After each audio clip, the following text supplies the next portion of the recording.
আজকে জীবনের প্রথম বাবার সাথে বাজারে গেলাম। আর বাজারে গিয়ে কিন্তু আমার পছন্দ মতোই বাজার করলাম। কারণ আব্বু বলল যে, "তোর যা, যা পছন্দ হয় তাই নিবো আজকে।"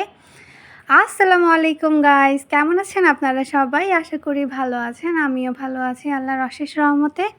চলে আসলাম আরেকটি নতুন ভিডিও নিয়ে। আর ভিডিও শুরুতেই কিন্তু বললাম জীবনের প্রথম বাজারে গেছি। এর আগে কখনো বাজারে যাওয়া হয়নি। মানে যাওয়া হইছে কিন্তু এত সকাল, সকাল মাছের বাজারে তারপর বাজার সদাই করার জন্য যাওয়া হয়নি। কিন্তু আজকে কিন্তু আব্বুর সাথে চলেই গেলাম বাজার করতে। আর বাজার করে কিন্তু অনেক কিছু নিয়ে আসছি। যেমন সবজি তেমন মাছও কিন্তু নিয়ে আসছি। আর ওইখানে কিন্তু অনেক ধরনের মাছ ছিল। শিং মাছ ছিল, পাবদা মাছ ছিল, রুই মাছ ছিল। তারপর আরেকটা মাছও ছিল, ওই মাছটার নাম আমার মনে নাই। আর শীতকালীন অনেক ধরনের সবজি ছিল। আজকে এগুলাই রান্নাবান্না হবে। আর তার পাশাপাশি কিন্তু ছাদের মধ্যে দেখতেই পারতেছেন, আমি আগের ভিডিওতে দেখাইছিলাম আমাদের পুঁইশাক গাছের মধ্যে কিন্তু অনেকগুলো মুসি হয়েছে মাশাআল্লাহ। আজকে সেই মুসিগুলোও রান্না করা হবে, কারণ আমার আব্বুর অনেক পছন্দ এই মুসি তরকারিটা। বিশেষ করে শুটকি দিয়া খেলে কিন্তু অনেক মজা লাগে, ঝাল ঝাল করে রান্না করলে। আর এই রান্নাটা কিন্তু আমার দাদি অনেক মজা করে রান্না করতো, কিন্তু উনি তো এখন নাই। কিন্তু আম্মু রান্না করে, আব্বুর যেহেতু পছন্দ। আর অনেকগুলো ছাদের মধ্যে কিন্তু মুসি হয়েছিল। আর এই যে দেখেন আম্মু রান্না করতেছে শুটকি দিয়া। এটা কিন্তু আমারও অনেক পছন্দ, কিন্তু আমার শ্বশুরবাড়ির মানুষ নাকি এটা পছন্দ করেন না, মানে কিভাবে খায় সেটাই বুঝে না ওনারা। যখন আমার শাশুড়ি এই পুঁইশাক গাছ লাগাইছে মানে জাংলার মধ্যে, আমি বলতেছিলাম যে শীতকালে কিন্তু এই মুসিগুলো বিশেষ করে হয়। আমি ওনাকে বলতেছিলাম যে এই পুঁইশাকের বিচিগুলো খেলে কিন্তু অনেক মজা লাগে। উনি আবার হাসতেছে শুই না যে এগুলো নাকি খাওয়া যায়। আমি বলতেছি যে হ্যাঁ, আমাদের বাসাতে এগুলো খাই অনেক মজা করে। তারপর উনি আবার বলতেছে, তুমি যেহেতু খাও তো তুমি রান্না করে খেও, আমরা তো এগুলো খাই না আর বুঝিও না। আর এদিকে কিন্তু আমার খালামণি গ্রাম থেকে অনেক চিকন চিকন লতি নিয়ে আসছে। আর এই লতিগুলা খেতে নাকি অনেক মজা লাগে, কারণ গ্রামের পুকুরের সাইড দিয়া কিন্তু এই লতিগুলা হয়েছে। আমাদের নানুর বাড়ির পুকুরের সাইড দিয়া খালামণি এখান থেকে উঠায় নিয়ে আসছে। ওনারা নাকি রান্না করে খায়, অনেক মজা লাগে, অল্পতেই নাকি গলে যায় আর মিষ্টি মিষ্টি লাগে। তার জন্য আম্মুর জন্যও কিন্তু অনেকগুলা নিয়ে আসছে। আর যেহেতু আম্মুর শরীরটা ভালো না, তার জন্য খালামণিরা মিলে কিন্তু এই লতিটা পরিষ্কার করে দিতেছিল। আর এদিকেও কিন্তু রান্নাবান্নার আয়োজন চলতেছে, কারণ আজকে অনেক বাজার সদাই করে নিয়ে আসছি ভাই, তার জন্য কিন্তু অনেক কিছু রান্না করা হবে। আর আব্বুর জন্য কিন্তু এখানে পালং শাক দিয়ে মাছ রান্না হচ্ছে, মাছের ঝোল। আর এটা কিন্তু শিং মাছ, এই শিং মাছগুলোও কিন্তু আজকে নিয়ে আসছিলাম। আর ওই সাইডেও কিন্তু রান্না হচ্ছে, দুই চুলার মধ্যে রান্না করতেছে, যেহেতু বাজার সদাই আইনা কাইটা মাছ টাছ পরিষ্কার করতে করতে দেরি হয়ে গেছে। জেরিনের জন্য এখানে মুরগি রান্না হচ্ছে, কারণ জেরিন তো আর ভাই এই মাছ খায় না, লতিও খায় না, আপনারা সবাই জানেন ও ছোটো মাছ একদমই পছন্দ করে না। তার জন্য আম্মু ওর জন্য কিন্তু রান্না করতেছে, আলাদা করে মুরগি রান্না করতেছে। আর তাছাড়াও কিন্তু আমার খালামুনির একটা ছেলে আসছে, ওমর, আপনারা কম বেশি সবাই ওকে চেনেন।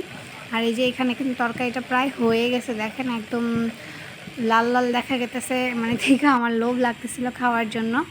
আর একটা বড় একটা রুই মাছ আনছিলাম, সেই রুই মাছটাও কিন্তু কেটে বেছে পরিষ্কার করে নিয়েছি, নুন হলুদ মাখিয়ে এখন মাছটা ভাজবে, ভেজে রান্না করবে, একদম টাটকা ফ্রেশ মাছ। আব্বু বলতেছে যে কয়টা মাছ আনছি, মানে যে কয়েক রকম মাছ আনছি সব রকমই একটু একটু করে রান্না করবা, কারণ ফ্রিজে রেখে খেলে নাকি মাছের স্বাদ মাংসের স্বাদ নাকি চলে যায়, ভালো লাগে না, ফ্রেশ ফ্রেশ খেলেই নাকি ভালো লাগে।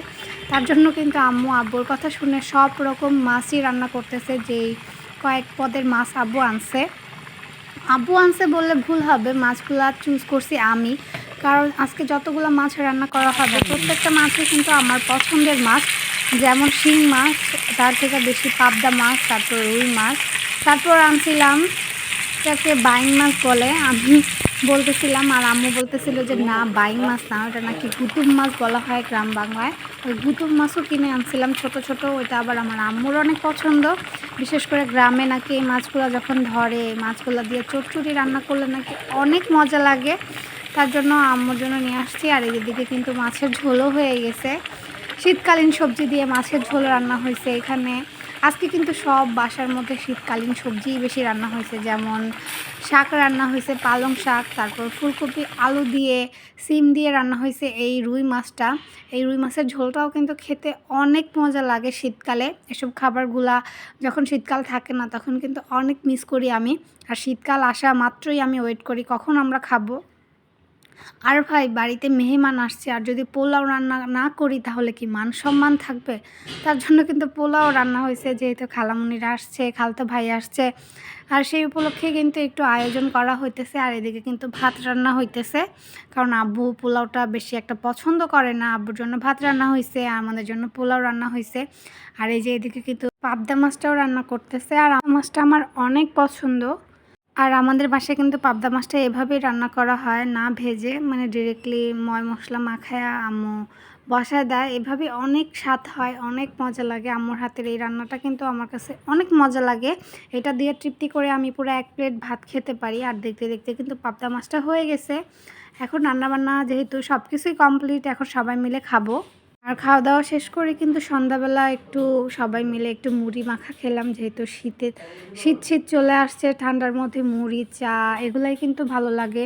কম্বলের তলে, ল্যাপের তলে বসে বসে একটু টিভি ছেড়ে টিভি দেখার পাশাপাশি এগুলো খেলে ভাল লাগে, আর গল্প করলে।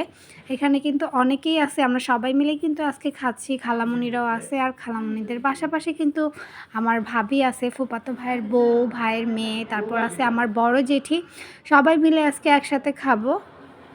আর আব্বু কিন্তু সব কিছু এনে দিছে বাড়ি থেকে কিনে, কারণ বাইরে প্রচণ্ড ঠান্ডা, আমরা কেউ আর বাহিরে যাই নাই। আর আম্মু কিন্তু এখানে মুড়িটা মাখাইতেছে, দেখেন আলুর চপ দিয়ে মাখাইতেছে, কারণ আলুর চপ দিয়ে খেলে মুড়িটা একটু আঠা আঠা হয়, খেতে একটু মজা লাগে। আর দুপুরে আবার এত কিছু খেয়ে রাত্রেবেলা মুড়ি, আম্মুরে বলতেছিলাম যে একটু কমাই মাখাও, সবাই অল্প অল্প করে খাবো। আড্ডার পাশাপাশি মুড়িটা খেলে একটু ভালো লাগবে, একটু সময়টা কাটবে, কারণ শুধু শুধু বসে থাকলে তো আর ভালো লাগবে না কথা বললে। আর এই যে দেখেন মুড়ি কিন্তু মাখানো কমপ্লিট হয়ে গেছে, এখন জাস্ট খাওয়ার পালা। আর যেদিন ওই পাশে পড়তেছে, কারণ জেনে টিচার আসে, ও আর এখানে ছিল না আমাদের মধ্যে, আমরাই ছিলাম, তাস ছিল, সবাই ছিল এখানে। আর এই যে খাচ্ছি, মুড়িটা কিন্তু অনেক মজা হয়েছিল, ঝাল হয়েছিল। আম্মু কিন্তু একটা বোম্বাই মরিচের অর্ধেক দিছিল কেটে, আর বোম্বাই মরিচের গ্রানটার কারণেই কিন্তু মুড়িটা অসাধারণ লাগতেছিল খাওয়ার জন্য। এমনিতে কিন্তু আমাদের বাসায় আমরা তেমনভাবে ঝাল খাই না, কিন্তু আজকে খাইলাম, কারণ মরিচটার গ্রানটা অনেক ভালো লাগতেছিল, আর ঠান্ডার মধ্যে একটু ঝাল খেতেই ভালো লাগতেছিল। আর মুড়ি খাওয়ার পর কিন্তু একটু চা খেলাম, কারণ চা না খেলে শীতের মধ্যে কিন্তু ভালো লাগে না, শীতের সন্ধ্যাটাই কিন্তু জমে যায় চায়ের কারণে। আর সবাই মিলে একটু আড্ডা করব আজকের জন্য এই পর্যন্তই। সবাই ভালো থাকবেন, সুস্থ থাকবেন, আমার জন্য দোয়া করবেন। আর যারা এখনও সাবস্ক্রাইব করেননি তারা প্লিজ সাবস্ক্রাইব করে দিবেন, আর যারা সাবস্ক্রাইব করছেন তাদের অসংখ্য ধন্যবাদ। আজকের জন্য এই পর্যন্তই। আল্লাহ হাফেজ।